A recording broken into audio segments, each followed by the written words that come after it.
జనవరి 30 ఉచితముగా పొందితిరి, ఉచితముగా ఇయుడి. మత్తయి 10:8.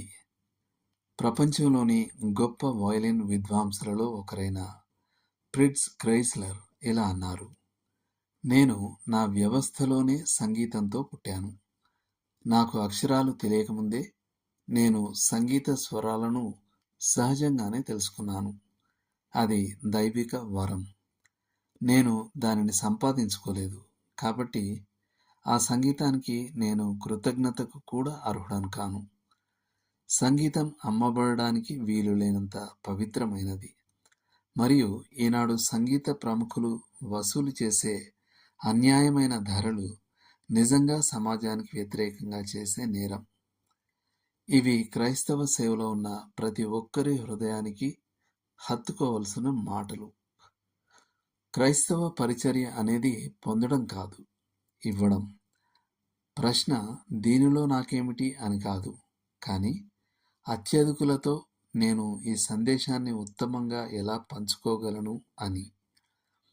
క్రీస్తు సేవలో లాభం రావడం కంటే నష్టం ఎంతో మేలు.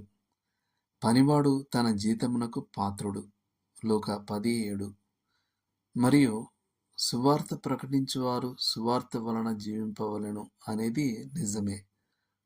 కొరింథీయులకు రాసిన మొదటి పత్రిక 9:14.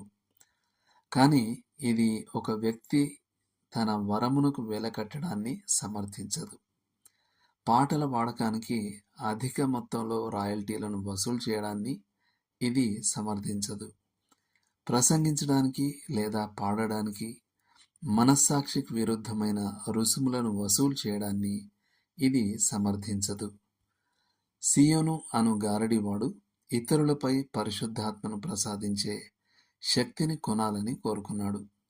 అపోస్తలుల కార్యాలు 8:19. అతను దీనిని తనకు డబ్బు సంపాదించే మార్గంగా చూశాడనడంలో సందేహం లేదు.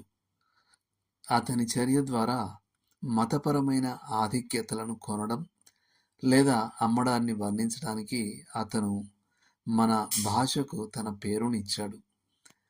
నేటి క్రైస్తవ ప్రపంచం సీమోనులతో పూర్తిగా నిండిపోయిందని చెప్పడం అతిశయోక్తి కాదు.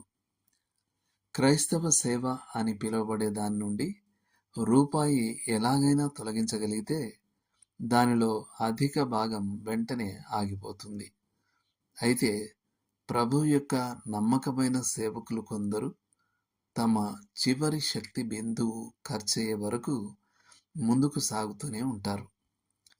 మనం ఉచితంగా పొందాము, మనం ఉచితంగా ఇవ్వాలి. మనం ఎంత ఎక్కువగా ఇస్తామో అంత ఆశీర్వాదం అంత విస్తృతంగా ఉంటుంది, మరియు బహుమానం అంత గొప్పగా ఉంటుంది. అణచి కుదిలించి దిగజారునట్లు నిండు కొలత. లూకా 6:38. దేవుడు మిమ్మును దీవించును గాక. ఆమేన్.